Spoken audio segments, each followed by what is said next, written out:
की कोणाबरोबरही घडू शकते। पुढची बातमी कोल्हापुरामधून आहे। कोल्हापुरात मुसळधार पाऊस पडू शकतो अशी शक्यता व्यक्त झाली आहे।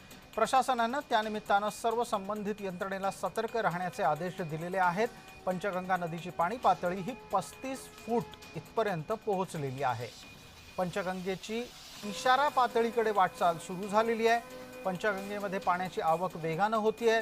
याच जिल्ह्यामध्ये म्हणजेच कोल्हापूर जिल्ह्यातले 56 बंधारे पाण्याखाली गेलेले आहेत। राधानगरी धरण 51% भरलेलं आहे। कोल्हापूर शहरात सकाळपासून पावसाने उसंत घेतली असली तरी पण ग्रामीण भागामध्ये धरणाच्या पाणलोट क्षेत्रात आणि घाटमाथ्यावर पाऊस कायम असल्याने नदी क्षेत्रात पाण्याची आवक थांबलेली नाही। अमर पाटील यांचे सहकारी आता आपल्या सोबत जोडलेत। अमर, कोल्हापुरातली ही जी स्थिती आपण दाखवतो आहोत ती आणखी आव्हानात्मक किती वाजता होऊ शकते किंवा कोणत्या दिवशी होऊ शकते जर असंच पाणी चालू राहिलं?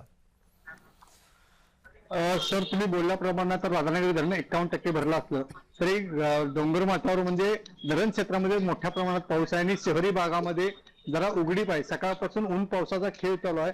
त्याचप्रमाणे नदी पंचगंगा नदी ही आता धोका पातळी 39% आहे। त्या ठिकाणी 35 फूट आता वाहत आहे।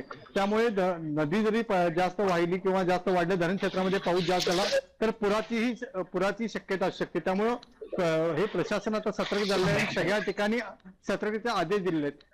ज्या पंचगंगा नदीच्या घाटावरच्या बाजूच्या गाव आहेत त्यांना ही सतर्कतेचा इशारा दिला आहे। आपत्ती व्यवस्थापनाने सगळी यंत्रणा सज्ज केलेली आहे।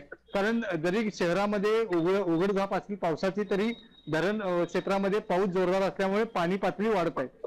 सर अमर, याच निमित्ताने एक आणखी प्रश्न असा उपस्थित राहतो की प्रशासनाच्या कडून नदीकाठच्या लोकांना सतर्कतेचा इशारा दिलाय का आणि त्यांना इतरत्र हलवलंय का?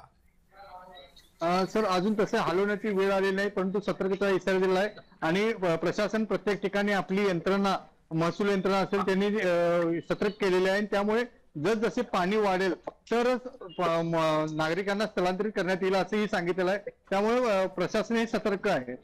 सर